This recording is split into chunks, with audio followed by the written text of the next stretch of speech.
ada pengenalan tentang dunia cryptocurrency dan juga mungkin NFT mungkin yang sekarang ini sedang terkenal ya, sedang terkenal dan menjamur.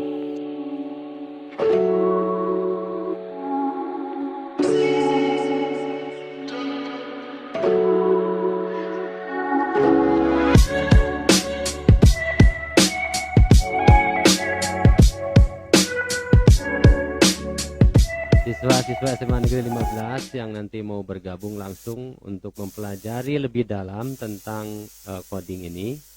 Nanti kita akan mendata siswanya ada berapa orang dan kuotanya terbatas. Dan tentu kita akan memilih anak-anak yang serius yang nantinya dari SMA Negeri 15 ini bisa menghasilkan produk, bisa melahirkan orang-orang yang betul-betul expert di bidang teknologi ini. Dan saya berharap kita tidak perlu harus nunggu lulus kuliah untuk bisa berkarya. Jadi nanti dibantu Pak Arkan, kita akan MOU, kemudian kita akan mengembangkan programnya, dan nanti anak-anak bisa yang terpilih oleh kita, oleh pihak sekolah yang betul-betul serius, punya motivasi tinggi, dan bisa mengikuti program ini sampai selesai dan menghasilkan produk. Tentu kita akan jadikan sebagai pilot project program ini di SMA Negeri 15. Jika nanti peminatnya banyak, mungkin kita akan buka sesi berikutnya di tahap kedua. Kita tahap satu ini kita coba dulu mungkin 40 orang. 40 orang siswa yang betul-betul serius. Nah, nanti setelah 40 ini sukses, kalau memang ada lagi peminatnya, kita buka gelombang kedua. Oke, saya izin untuk men-share screen karena saya sudah menyiapkan sedikit slide saja. Baik, teman-teman dan adik-adik semua sudah bisa melihat ya di layar komputer masing-masing. Oke, kita mulai. Oke, nah jadi computational thinking ini juga sebenarnya seiring dan sejalan ya dengan program yang telah dicanangkan oleh Bapak Menteri Kemendikbudristek kita, Bapak Nadiem Anwar Makarim ya, yang selalu sekarang ini sedang mengkampanyekan tentang Merdeka Belajar. Gitu ya. Oke, mungkin ini singkat saja. Saya mengenalkan diri saya, nama saya Arkan Muhammad. Saya sempat mengenyam pendidikan di ITB di jurusan Teknik Elektro, dan saat ini saya sudah memiliki 10 tahun experience, punya 10 tahun pengalaman untuk bekerja di BUMN, kemudian bekerja di Singapura, dan juga membangun startup edukasi yang bernama Pahamify. Mungkin buat anak-anak dan adik-adik SMA 15 Bandung mungkin sudah mendengar juga ya nama Pahamify ya sebagai salah satu aplikasi yang bisa membantu teman-teman untuk belajar ya. Oke, ini keahlian saya berada di sekitar komputasi awan, aplikasi bisnis dan programmer aplikasi dan bisnis digital. Oke. Oke, mungkin ini ada sedikit sponsor dulu ya sebelum kita masuk ke materinya. Jadi kita Pahamify sudah merilis satu fitur yang namanya Pegasus. Pegasus ini singkatan dari persiapan gapai sukses UTBK. Mungkin ini cocok untuk teman-teman semua yang berada di bangku SMA, terutama buat teman-teman yang sudah menginjak kelas 12 gitu ya.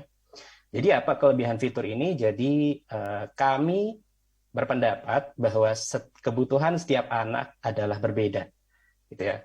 Mungkin kalau teman-teman atau adik-adik semua ketika ingin melatih badan teman-teman untuk memiliki massa otot yang lebih, misalkan ya, pergi ke sebuah gym, biasanya teman-teman tidak mungkin langsung disuruh untuk mengangkat beban 50 kilo, betul kan? Nah, teman-teman biasanya nanti akan belajar hal-hal yang lebih mendasar dulu. Dan bahkan mungkin teman-teman perlu untuk melengkapi terlebih dahulu konsep-konsep yang sebenarnya teman-teman belum kuasai. Mungkin konsep tersebut ada di SMP atau mungkin di SD, gitu ya.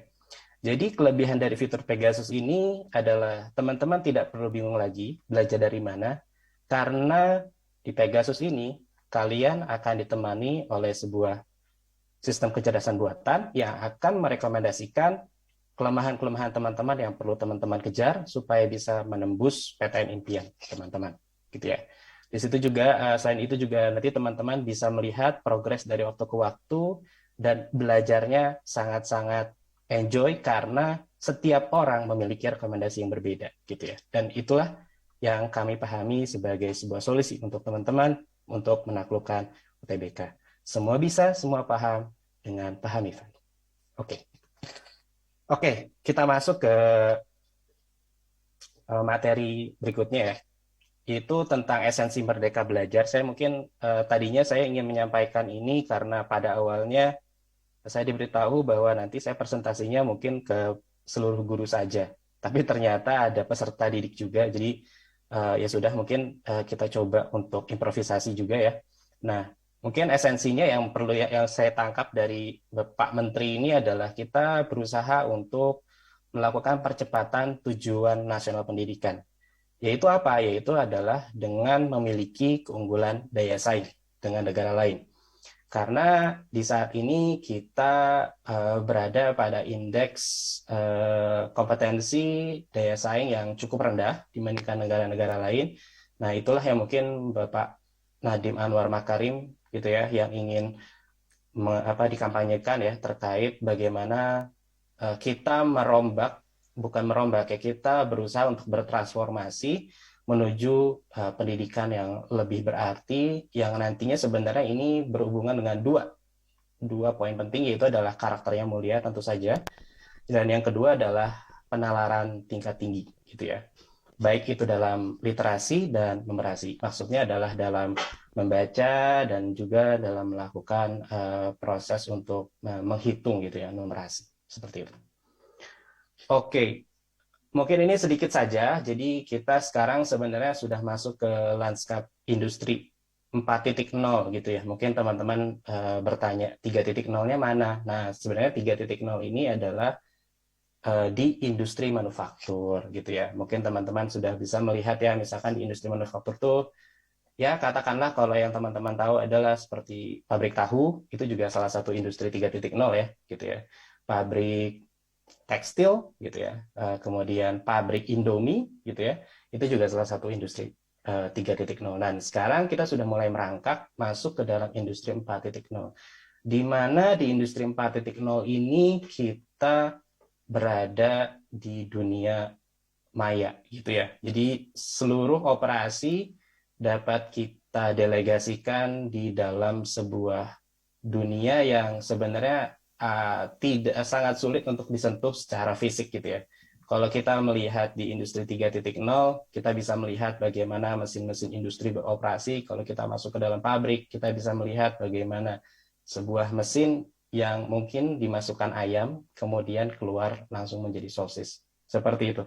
Tapi di industri 4.0 ini ajaib. Kita bisa melihat dia dekat gitu ya dengan diri kita, tapi kita tidak tahu di mana keberadaan mereka gitu ya. Oke, di sini mungkin ada sedikit ya yang saya mau coba untuk jelaskan gitu ya. Teman-teman mungkin semuanya sudah mengetahui bagaimana boomingnya mata uang kripto dan NFT gitu ya. NFT ini singkatan dari non-fungible token, intinya adalah semacam sertifikat ya, sertifikat yang menunjukkan kepemilikan harta. Mungkin untuk bapak-bapak dan ibu guru memiliki sertifikat rumah, memiliki misalkan sertifikat kepemilikan barang, sertifikat kepemilikan mobil. Nah, di dalam industri 4.0, karena kita menyimpan segala sesuatu dalam bentuk biner, gitu ya, maka kita katakan sebagai sebuah sertifikat digital saja, gitu ya. Mungkin NFT adalah sebuah buzzwords atau kata-kata yang mungkin agak sulit dicerna, tapi ya lebih mudah kita memahaminya sebagai sertifikat digital. Kemudian dengan merebaknya ya e-commerce, ride hailing, mungkin bapak-bapak dan ibu-ibu dan juga adik-adik juga sudah terbiasa untuk membeli merchandise tidak di mall, tapi sekarang sudah bisa beli di e-commerce yang terkenal. Teman-teman bisa misalkan membeli merchandise yang berhubungan dengan idol teman-teman ya, mungkin seperti artis-artis Korea itu dengan sangat mudah di e-commerce begitu ya. Seperti itu. Kemudian ride hailing mungkin ya, teman-teman juga kalau pergi ke sekolah dulu sering naik angkot gitu ya, seperti itu. Dan juga untuk traveling ya, teman-teman sekarang mungkin untuk traveling nggak perlu takut lagi, nggak perlu lagi datang ke dalam sebuah agen gitu ya untuk meminta tiket gitu ya, semua dapat dipesan dari sebuah kamar, dari jempol teman-teman semua, seperti itu.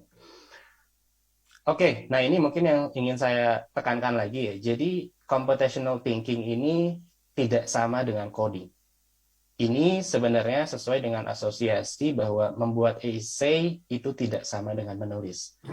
Jadi menulis dan coding itu hanyalah salah satu dari aksi yang bisa disebut sebagai aksi dasar atau aksi primitif gitu ya, aksi yang sangat dasar gitu ya. Untuk membuat essay betul kita harus bisa menulis, tapi untuk membuat sebuah essay yang memiliki narasi tertentu, maka itu membutuhkan sebuah keahlian lain, betul kan ya, gitu ya, seperti itu. Oke, nah kenapa di program ini kita memakai coding sebagai pendekatan untuk belajar computational thinking? Yang pertama adalah kita berusaha untuk mendorong critical thinking ya. Jadi critical thinking ini sebenarnya lahir dari manifestasi bagaimana kita bertanya gitu ya tentang apa yang terjadi di keseharian kita dan kita berusaha untuk menyelesaikannya di ranah yang sangat mudah.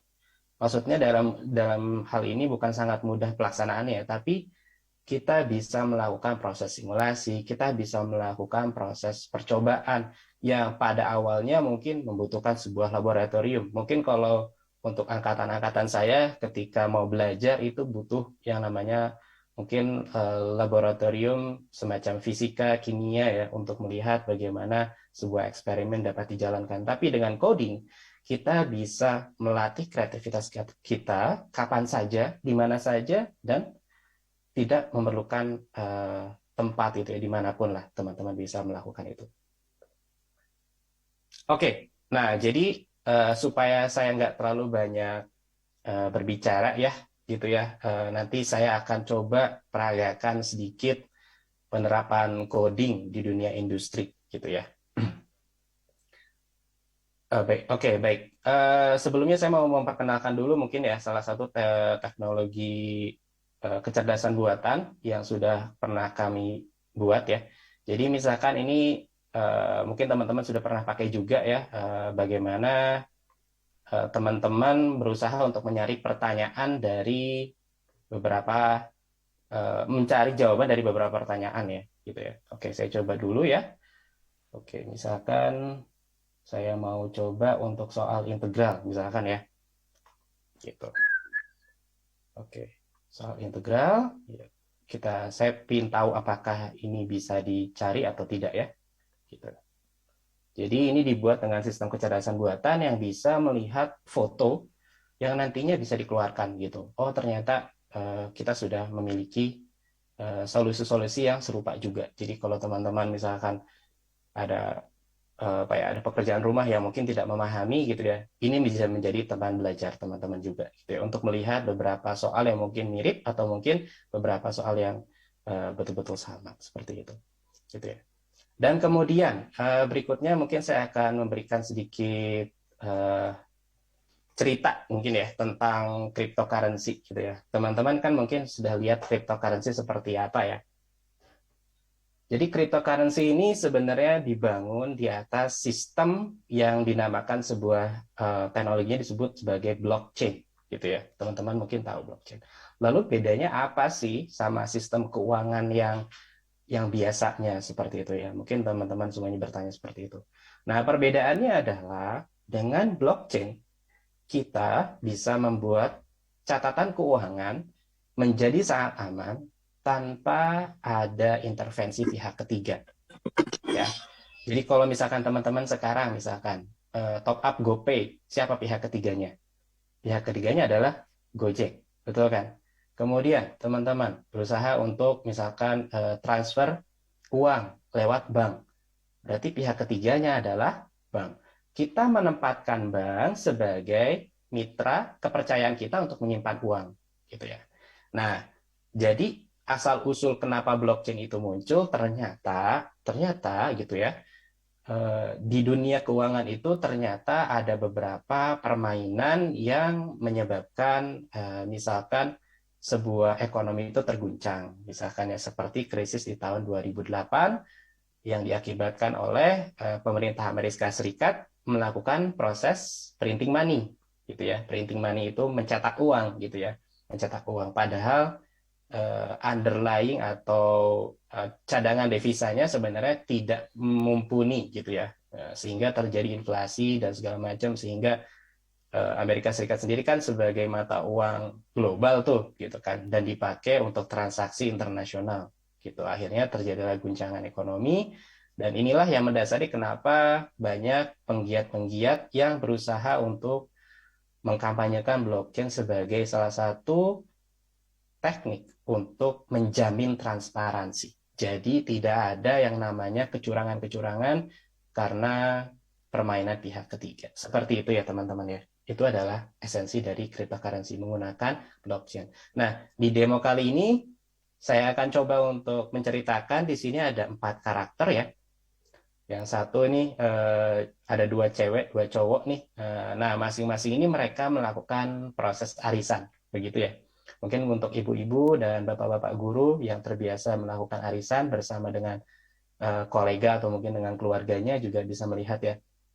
Misalkan di dalam kasus ini, misalkan saya memberikan contoh di sini terjadi transaksi sebanyak 4 kali, gitu ya. Jadi di sini Ayu itu memberikan uang kepada Mika. Mungkin di sini uang yang diberikan kepada Mika ini bisa untuk kebutuhan tertentu ya, macam-macam bisa untuk memberikan pinjaman, bisa untuk membeli barang atau misalkan apapun lah gitu ya. Nah, tapi di sini terjadi yang namanya transfer uang gitu ya. Ada 4. Kita akan lihat bagaimana saya berusaha untuk memecahkan masalah ini ke dalam teknik computational thinking ya dalam coding. Oke. Nah, saya sudah membuat sebuah simulasinya. Yang saya lakukan adalah sekarang saya akan membuat sebuah uh, simulasi untuk mengamankan transaksi yang sudah terjadi ini. Ada 4 gitu ya. Jadi saya coba untuk menjalankan program yang sudah saya bikin. Ini adalah sebuah simulasi sederhana gitu ya. Nah, bisa dilihat di sini saya melakukan proses komputasi gitu ya. Jadi bagaimana sih transaksi blockchain itu diamankan? Transaksi ini diamankan dengan menggunakan algoritma kriptografi gitu ya. Jadi dari 4 ini saya menggunakan melakukan proses scanning, kemudian saya mengamankan transaksi-transaksi yang ada sehingga saya bisa mengamankan 4 transaksi ini gitu ya. Ini adalah sebuah Komen simulasi prompt, Pak. saja. Ya, halo. Itu pakai Terus? komen prompt. Iya, betul, pakai command prompt, betul. Gitu. Ya, Pak. Oke. Nah, jadi ini adalah salah satu contohnya ya. Contoh ini hanya contoh saja. Jadi nanti di sini ada pengaman-pengamannya ya, gitu ya. Mungkin teman-teman pernah lihat ya, kalau yang lagi mining Bitcoin itu menggunakan GPU ya, menggunakan GPU yang banyak sekali gitu ya. Supaya apa? Supaya mereka mengamankan transaksi gitu ya dalam waktu singkat gitu ya, mereka bisa mendapatkan kunci-kunci gitu ya, kunci-kunci untuk mengamankannya. Seperti itu. Itu adalah salah satu contoh di dunia nyata. Tentu saja teman-teman tidak akan langsung ke sini karena saya yakin teman-teman pasti bahkan kaget kalau lihat kodenya begitu ya. Gitu ya. Diperlukan belajar tentang logika-logika tertentu yang saya yakin mungkin untuk adik-adik semua juga ada beberapa yang alergi dengan matematika. Betul ya? Iya nggak sih? Gitu ya. Nah, jadi nanti ada beberapa coding yang sebenarnya tidak membutuhkan matematika. Gitu ya. Nanti saya akan contohkan kembali. Oke. Berikutnya, nah jadi ini adalah beberapa pengenalan coding yang nanti akan saya ajarkan untuk level SMA, gitu ya. Jadi semua hal dimulai dari yang kecil dulu, tapi ini adalah sebuah awal yang bagus jika teman-teman memiliki interest, memiliki kecenderungan untuk ingin mendalami tentang coding, gitu ya. Yang pertama nanti kita akan coba untuk ajarkan bagaimana tool kolaborasi dalam programming, gitu ya. Sebagaimana budaya Indonesia ya, saling gotong royong, silih asah, silih asuh gitu ya. di programming pun ada gitu ya. Jadi kita tidak bekerja sendiri, kita bisa bekerja dalam tim. Dan itu ada toolsnya. Dan itu akan saya ajarkan supaya teman-teman nanti bisa berkolaborasi dengan siapapun di seluruh dunia, tidak terbatas dengan teman-teman yang ada di SMA 15 Bandung saja. Kemudian nanti saya akan ajarkan bagaimana membuat sebuah desain website gitu ya dengan menggunakan HTML, CSS, dan CMS. Dan nanti saya akan mengajarkan juga bagaimana dasar-dasar dari menyimpan data di dunia digital. Serta ini ada ekstra yang diminta sama Pak Kepala Sekolah ya untuk mengenalkan ekosistem mata uang kripto dan bagaimana menjual aset digital yang sifatnya seperti stok fotografi dan NFT seperti itu. Nah, kemudian tadi juga pesan dari Pak Toto sendiri bahwa kita harus ada action, begitu ya, harus ada karya yang konkret, gitu ya, karya yang konkret. Oleh karena itu, kita akan membuat sebuah project untuk masing-masing membuat website yang dapat diakses seluruh dunia ya, dengan desain yang teman-teman buat sendiri. Dan yang terakhir, kita ada proyek kolaborasi. Apa itu proyek kolaborasinya? Yaitu adalah kita nanti bikin sistem basis data tumbuhan di sekolah dengan menggunakan QR code atau barcode, di mana nanti teman-teman bisa membantu di proyek ini untuk menyimpan data-data tumbuhan yang ada di sekolah dan menaruh barcode di sana.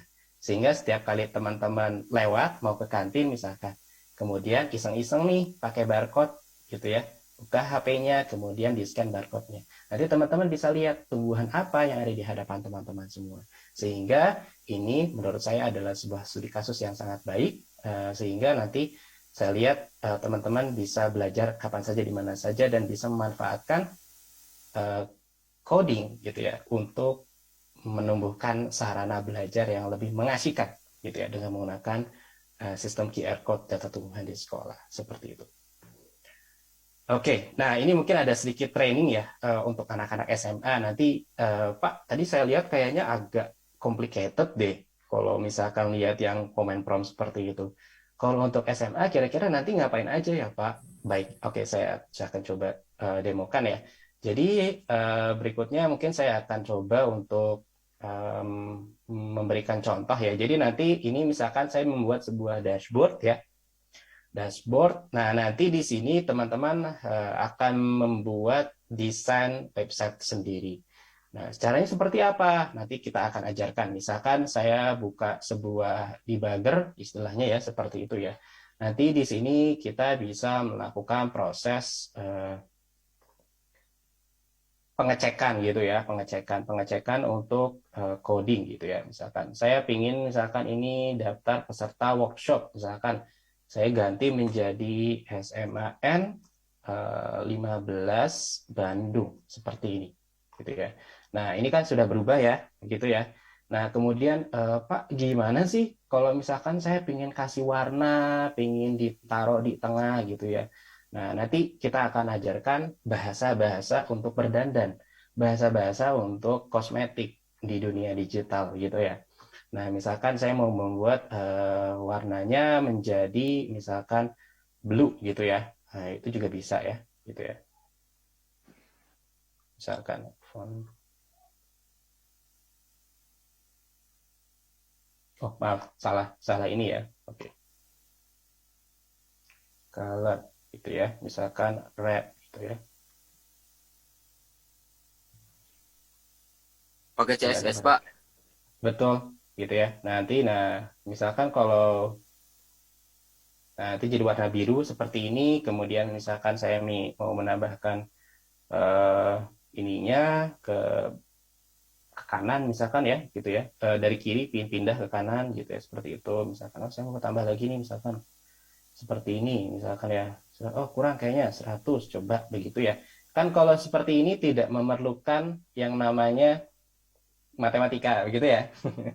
Tidak memerlukan integral, diferensial, atau limit gitu ya, seperti itu. Sangat sederhana. Jadi seperti teman-teman menggambar di atas sebuah kanvas, tetapi teman-teman menggunakan kode-kode gitu ya. Nah, dengan harapannya, dengan pengenalan ini, nanti teman-teman bisa terpercik kreativitas-kreativitas berikutnya yang mungkin akan melaju ke level berikutnya, mungkin entah itu kuliah di bidang informatika atau mungkin langsung membuat startup misalkan gitu ya, misalkan seperti itu. Jadi banyak sekali peluang-peluang yang bisa teman-teman peroleh dengan membuat beberapa karya digital gitu ya. Karya digital ini tidak akan pernah hilang, teman-teman pasti akan selalu ada di internet gitu ya, dan hanya membutuhkan penyimpanan di awan saja, maksudnya di dunia maya saja ya, tidak memerlukan misalnya. Jadi kalau laptop teman-teman rusak dan segala macam, semuanya tetap ada seperti itu. Gitu ya. Nanti saya akan kenalkan tools-tools untuk mempermudah mendesain ini menjadi sebuah website yang sangat cantik seperti itu.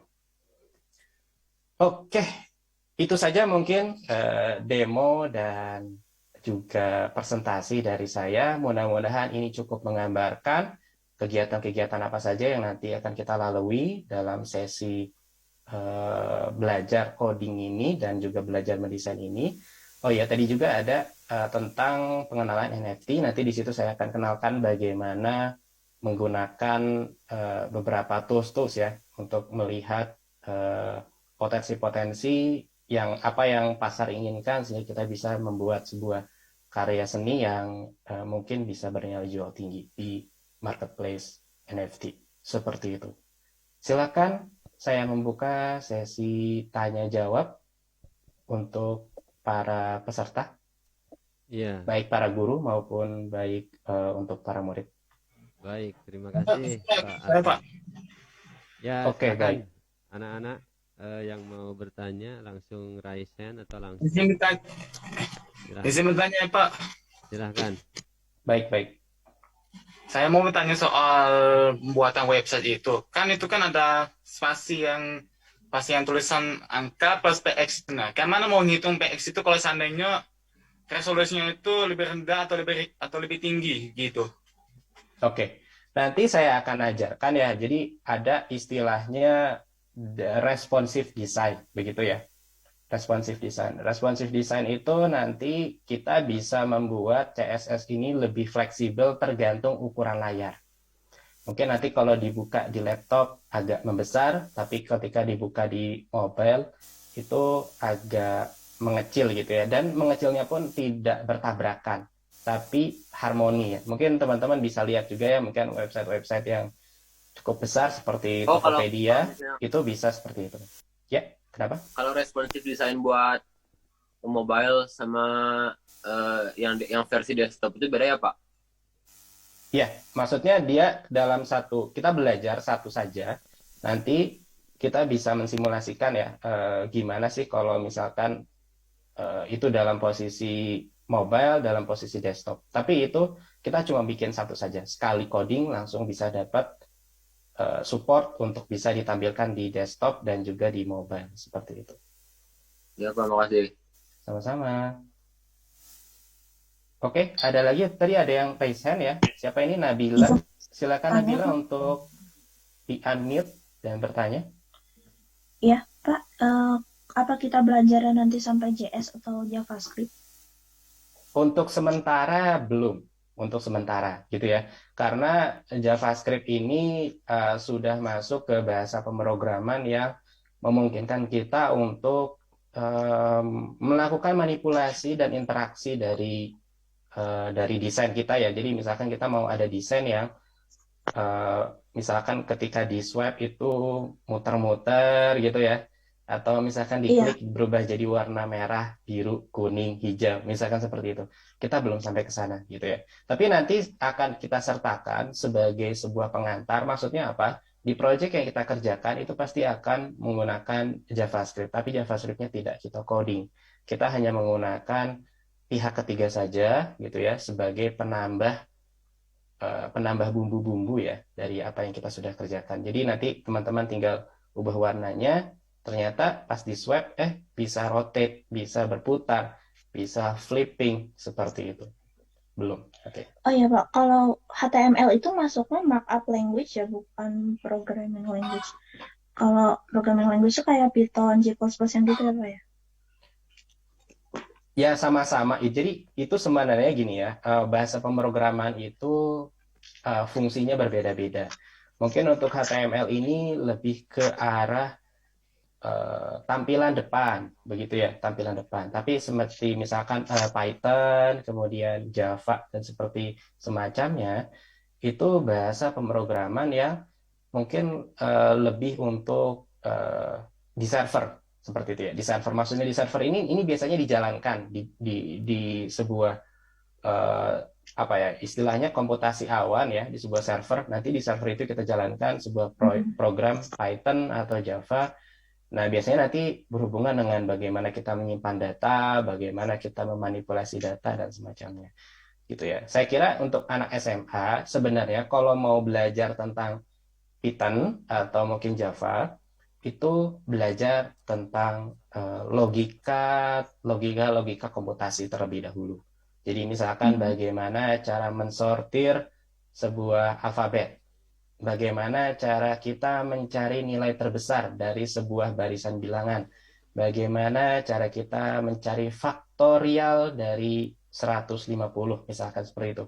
Itu ada proses-proses yang perlu dipelajari terlebih dahulu. Nah, karena di sesi ini saya yakin ya mungkin ada beberapa teman-teman yang tidak menyukai matematika, sehingga saya mengambil tema-tema yang lebih general gitu ya. Jadi kalau belajar HTML, CSS gitu ya, itu kan tidak perlu suka matematika. Yang penting kita tahu bagaimana cara menggambar di atas kertas gitu ya, tahu bagaimana cara menikmati atau mengubah-ubah warna ya, sesederhana itu gitu.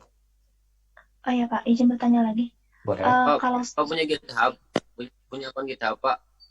Sebentar ya. Silakan untuk Nabila dulu.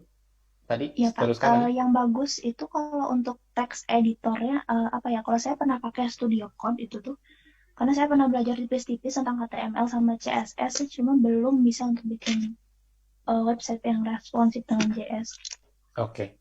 Kalau text editor ya, kalau mau yang mudah dan mainstream ya pakai Visual Studio Code ya.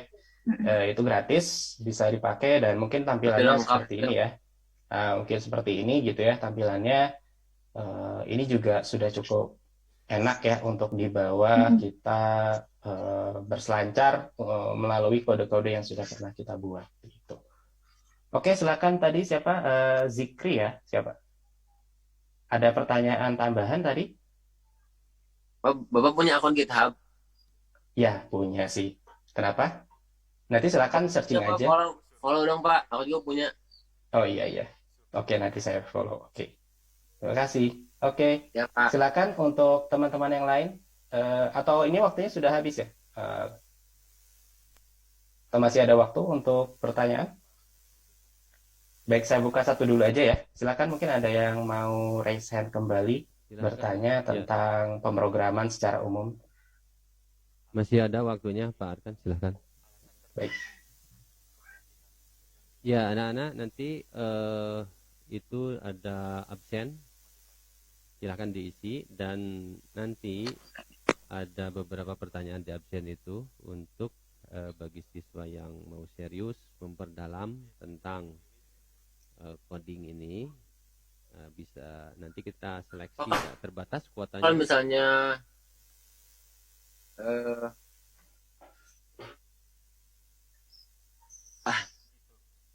ya silakan Dikri.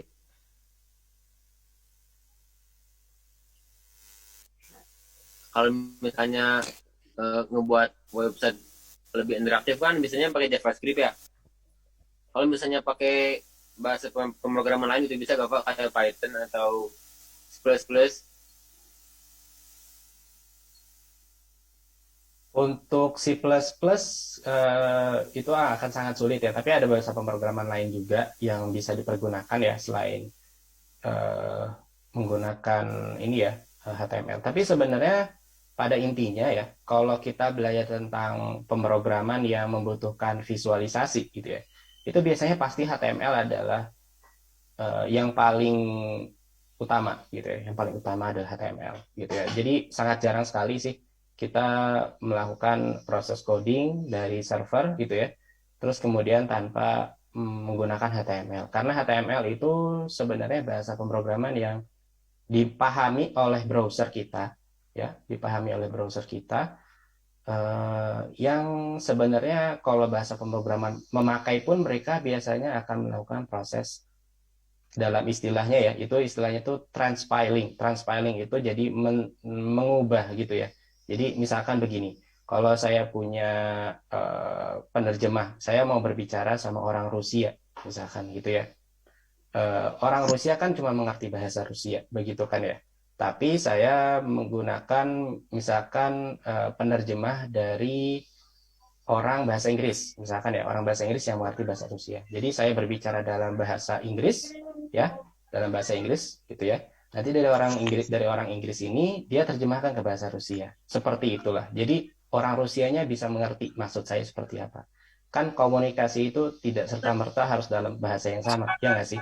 Tapi komunikasi itu bisa dalam bahasa fisik, bisa dalam bahasa sikap tubuh, ekspresi, gitu kan ya. Mungkin kalau teman-teman sekarang tiba-tiba dicemplungin masuk ke dalam sebuah negara yang bahasanya nggak tahu antah berantah, pasti teman-teman juga akan struggling. Teman-teman juga akan berjuang. Gimana caranya saya bisa pulang nih? Entah itu dengan bahasa apa ya, pantomim atau bahasa isyarat, seperti itulah. Jadi bagaimana nanti kita melakukan proses pemrograman di sebuah bahasa pemrograman agar bisa ditampilkan di web, di browser seperti itu ya. Itu biasanya mengalami proses yang namanya transpiling gitu. Jadi semacam ada proses translasi. Tapi belakangnya sih tetap saja pakai HTML begitu. Ya, itu adalah salah satu contoh. Terima kasih. Oke, ada satu lagi dari Fauzan dari kelas 11 MIPA 6. Silakan Fauzan untuk di-unmute. Ya Pak, mohon izin Pak, saya mau nanya Pak, kan kalau misalnya kita mau belajar programming itu kan pelajari aja kan ya kita nggak akan bisa-bisa gitu ya Pak ya, walaupun bisa aja teorinya gitu kan, tapi untuk prakteknya kan nanti agak beda lagi gitu kan, karena kalau teori sama lapangan beda ya Pak ya. Nah, pertanyaan saya itu adalah bagaimana cara kita supaya bisa teori kita belajar gitu, tapi praktek juga belajar, akan tetapi ada kendala yaitu komputer, atau yang pertama itu komputernya speknya apa aja Pak supaya bisa kita belajar programming dengan enak dan lancar gitu. Lalu yang kedua itu apabila nggak ada komputer atau laptop gitu untuk belajar programming harus gimana gitu Pak. Tapi minat kita tuh untuk belajar itu kuat gitu Pak, tapi nggak ada Fasilitasnya. ya, ada fasilitasnya gitu Pak. Oke, baik.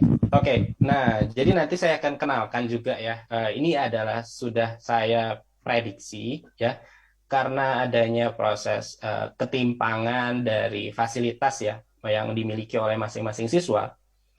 Jadi nanti saya akan berikan misalkan ya tools yang sangat-sangat general. Maksudnya sangat-sangat general ini apa? Bisa diakses dari HP, bisa diakses dari komputer. Tentu saja, kalau kita melakukan proses coding di HP, itu akan sangat tidak nyaman, karena layarnya kecil ya nggak sih? Nah, jadi nanti kalau misalkan sebaiknya kalau tidak memiliki komputer, itu bisa pinjam di Labcom mungkin ya, di Labcom sekolah mungkin nanti bisa izin dengan Bapak Kepala Labnya gitu, Pak, mohon izin saya mau ada sesi belajar pemrograman bersama Pak Arkan, misalkan seperti itu juga bisa gitu ya. Nah, jadi nanti misalkan ini teman-teman mungkin sudah bisa menggunakan yang namanya CodePen gitu ya, CodePen IO. Nah, di CodePen ini teman-teman bisa menggunakan apa ya, tanpa perlu khawatir teman-teman itu punya spek komputer seperti apa, karena semua program, semua eksekusi itu dilakukan di awan gitu ya. Jadi nanti misalkan kita mau coding di sini, ini bisa sekali. Ini cuma butuh satu browser saja, cuma butuh yang namanya Google Chrome atau Firefox saja.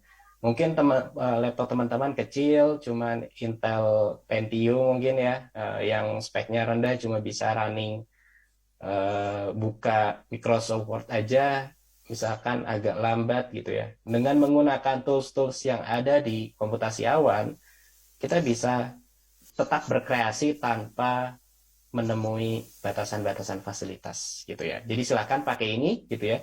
Di sini juga teman-teman nanti bisa belajar juga, di sini ada JS ya, tadi sempat ditanyakan JS seperti apa gitu ya.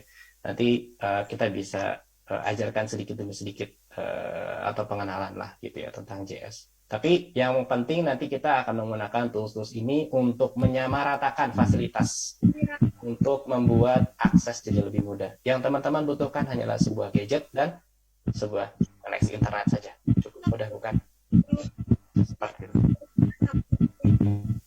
Oh, konten itu nyambung sama periode Pak. Tapi tadi aku jam 1 nggak mulai-mulai. Namanya juga agak Oke. CodePen ini ya dia ada di komputasi awan, ya maksudnya ada di server gitu ya. Dia disediakan secara gratis oleh si penyedianya ya. Untuk apa? Untuk kita berbagi, belajar bersama, kemudian bertanya, dan juga melakukan proses programming bersama ya. Jadi coding bersama tuh mungkin sekarang. Jadi misalkan nih saya sama Zikri misalkan nih, saya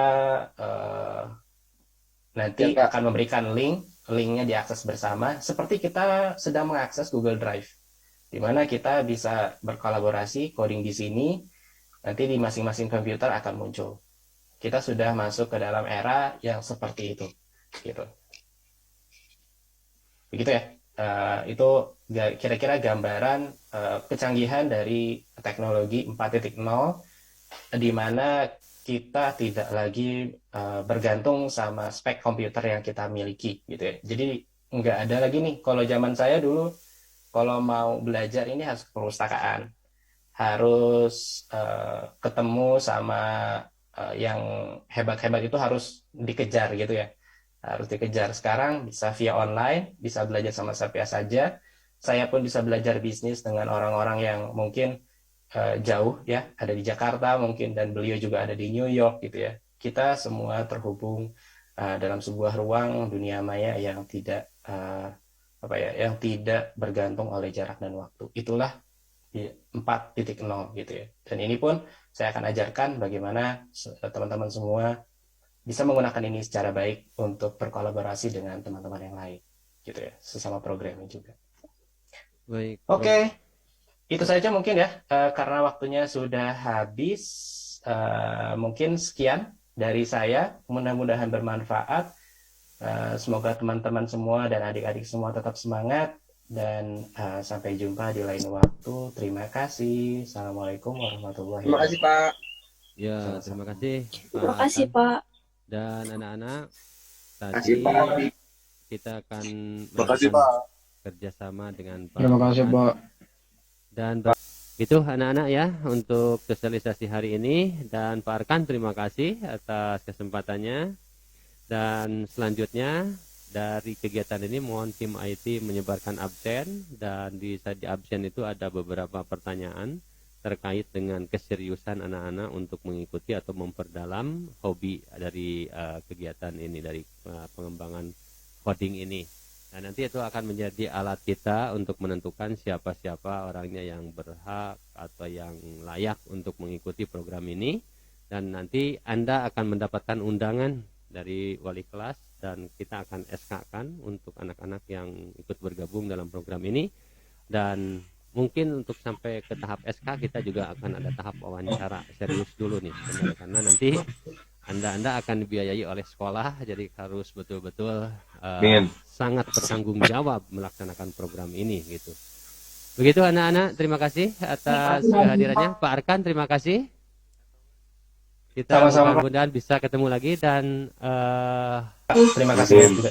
untuk kedepannya beberapa hari, dan nanti anak-anak tunggu saja informasinya dari wali kelas untuk kegiatan ini. Nanti kita akan umumkan mungkin anak-anak yang berhak mengikuti program ini dan betul-betul serius, punya motivasi yang tinggi untuk berubah. Dan untuk fasilitas Pak Ujan, jangan takut, di sekolah kurang lebih ada 200 unit komputer pakai oleh kamu oleh kalian semua, pakai 24 jam juga boleh dah. Yang penting kalian bisa sukses, bisa menguasai ilmu ini dengan baik. Nanti kalau speknya ada yang kurang, kita upgrade lagi komputernya. Begitu anak-anak. Jadi untuk masalah fasilitas jangan takut, di sekolah kita akan sediakan wifi 24 jam. Kalau kurang kita akan tambah lagi bandwidthnya. gitu. Baik anak-anak, terima kasih, dan Pak Arkan sekali lagi terima kasih sampai di sini untuk sosialisasi hari ini. Billahi taufiq wal hidayah. Assalamualaikum warahmatullahi wabarakatuh. Waalaikumsalam. Saya izin pamit ya Pak. Keluar. Ya, terima kasih. Waalaikumsalam warahmatullahi wabarakatuh. Amin.